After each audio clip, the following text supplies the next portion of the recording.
What is your best, well that backfired story? Decided to burn some newspaper outside in a toilet I had just replaced because I didn't want risking the grass catching on fire. Well, heat caused toilet to explode, sending burning newspaper everywhere. Grass caught on fire.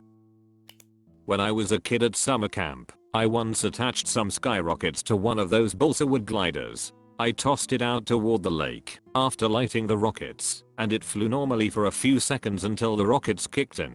It shot straight up, looped over our heads, and landed right on one of the counselors. No bug juice for me that night. Trying to shake hands with my bully, thinking this would diffuse the situation. Got punched in the throat. Had friends at a lunch table who always made fun of this girl who sat by herself. I invited her to our table one day because I felt bad for her. Yup, you can see where this is going. She immediately and 100% replaced me, and they all realized it was even more awesome to make fun of me. Jokes on them. I got to eat lunch with my civics teacher after that. Not quite as bad, but something similar I'll never forget from first grade. When I was around 12, I was in a class in which a different kid would get bullied always for 2 weeks or so. It was not so bad, there was no obvious target, and it was not the meanest class I've been in by a long shot. Still, bullying is sadly part of school culture. It needs to happen apparently. At the time I used to always hang out in breaks with my friend, let's call him Jack. So one time the bullying landed on Jack, but I stuck with him and didn't start bullying him as well. So he didn't become a victim. Obviously we stick up for our friends, right? Since he couldn't be singled out as a target, the other kids started bullying me. Jack immediately saw a great opportunity and he started bullying me as well. I didn't care about the other kids bullying me, but that friendship got ruined forever. It really hurt, man. In my first apartment I had a bag vacuum, as opposed to a canister vacuum, and the bag was full. I had no replacement bags, so I used painter's tape to attach a Walmart bag. I thought I was a frugal genius and patted myself on the back as I switched it on. Didn't work at all. Almost immediately the bag blew right off and a bunch of dirt blew all over the place. All the dirt that was stuck in the vacuum since the previous bag was full. When I was a kid I took swimming lessons. One day after lessons were done and we went to the locker rooms to change, there were some clothes sitting on top of one of the sinks. Me wanting to show off decided to push the clothes into the sink and turned on the faucet and soaked the clothes completely. We all had a great laugh. So I go to my locker to get my clothes to get dressed, and to my horror realized that my clothes weren't in my locker, and then realized that the pulled up pile of clothes I failed to recognize that were now soaking in the sink were actually my clothes. I sat in my wet swimsuit until the locker room was empty and until my dad finally came in, and I lied and said someone soaked my clothes. He went to the counter and grumped at the workers and they gave him some lost and found clothes. Ugly sweats that were so big they went above my head as I embarrassingly walked through the center and parking lot, humiliated by my own actions. I've never told my parents who really soaked the clothes, but it was an excellent lesson for me to learn not to be an a-hole and to know exactly what it feels like to be bullied, as I 100% took the brunt of my childhood a-holeness. Oh wow, this reminds me of my own backfire. I used to get the bus home. The buses dropped lots of kids off at villages around the school, so they would come to school and all leave at the same time.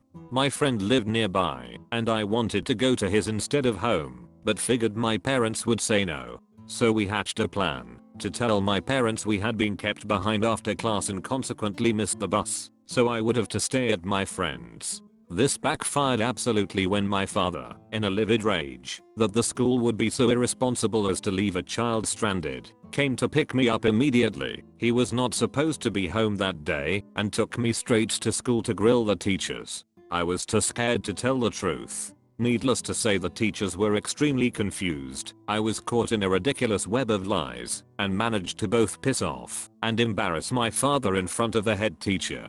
Good times. Not me, but my brothers. My second older brother got really bad sunburn while out at the outdoor swimming pool, and my oldest brother told him to put this deep heat cream on it. This is that kinda cream you put on for muscle pain and it heats up. Long story short, my second older brother does this and has to go to hospital for heat stroke. Never seen my dad shout so much in my life. Hired for a position I was overqualified for. Overperformed. Asked for a promotion. Fired. For April Fools I was planning to do an innocent prank by putting a air horn under my teacher's chair so when he sat down it would trigger it and startle him. But he got too startled and jumped out of his seat, landed on his back, and got knocked unconscious. A girl I knew dated a guy I was also friends with. Really sweet, doting guy, not the best looking, but a really lovely lad. I went on a night out with his girlfriend, my partner at the time and his friend Jay. We drank and danced etc. And at the end of the night, my friend and Jay were kissing. We spoke the next day and she swore it was a one-off, but ended up meeting him twice after that. So I told her if she didn't tell her partner, I would. As he was my friend too, and didn't deserve it. In the end I told him, and he thanked me. Then she spoke to him, cried a river, and managed to talk him round into forgiving her and falling out with me. Been a few years since and neither one spoke to me since. They're still together, but I don't know how he can trust her. One day my school decided to give everyone that rode a bike, motorbike, etc. a ticket. If you rode something to school, you had to show them your ticket to get into school. Well, as you might have already guessed, a lot of people forgot to bring the ticket on the first day. And when I say a lot I mean a lot. There were literally over 100 bikes just standing outside of the gate. The policy was removed shortly after that. Sitting on an airplane doing a crossword puzzle. My pen stopped writing, so I snapped it up and down a couple of times. Sweet relief, pen works again. Guy beside me starts freaking out and yelling for the stewardess. I look over at him and see a thin line of black ink running from the left shoulder of his crisp, starched white shirt to the right hip of his pants. I pretended like I had been asleep and he blamed some random kid across the aisle. The airline gave him a voucher or something to pay for the dry cleaning. Okay, I got this one. When I was a leader in training, LIT, at my beloved summer camp, itching to prove myself, but still a dumb impulsive kid, I also liked fire. We were on a day trip and the site had a 30-degree rock face that was hidden from the site itself. So I went to the top with a friend and a can of naphtha, highly flammable. These rocks are pitted, so I decided it would be an awesome idea to fill one and light it on fire. I was facing uphill and didn't notice that when I filled the little pit, it overflowed and ran down between my legs. So I light it, it immediately flares up down the hill, through my legs. I jumped out of the way, but ended up knocking the can into the blaze, and it bounced down the rock face, spraying burning naphtha everywhere. It landed on the lake at the bottom, and leaked burning fuel all over the small inlet. I turned around, and my friend had run, so I ended up putting out 50% just stamping in my sandals. They brought in, and emptied 2 fire extinguishers on it all, because main camp was close by. Somehow didn't get sent home, and had an awesome counselor career. A little bit of backstory. This was when I was maybe 14 or 15, at school. Back then the school was well known for how at breaks, the outside areas would be swarming with seagulls, because everyone would throw their rubbish on the floor. There had been many times where people were shit on by the birds, which made everyone scared when they flew above. So anyway, it was a lunch break, and it was coming towards the end, so everyone was finishing their food. It was a hot day, so most people ate outside. Like always, the seagulls were swarming the place, so a lot of people were very cautious, because no one wanted to be shat on.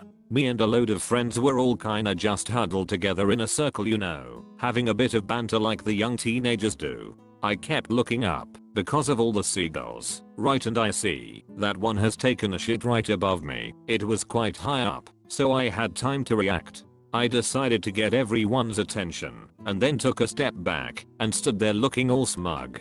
The plan was to have the shit land in front of me directly where I was standing. It backfired when the bird shit went all over my head, bag and uniform, while everyone was watching me. I was with my friend walking from the subway to a bar. These 2 attractive girls came up to us and asked if we knew where a different bar was, but it was on the way to where we were going, so we offered to walk them there. One of the girls said, "Wow, that's so nice, thank you. You're not gonna rape us or something, are you?" And I responded, "No, it'll all be consensual." She didn't find it as funny as I did, and they ran ahead at the next crosswalk. The lesson from this thread is don't try anything, because it will backfire. Take care of each other in the comments and I'll see you all tomorrow.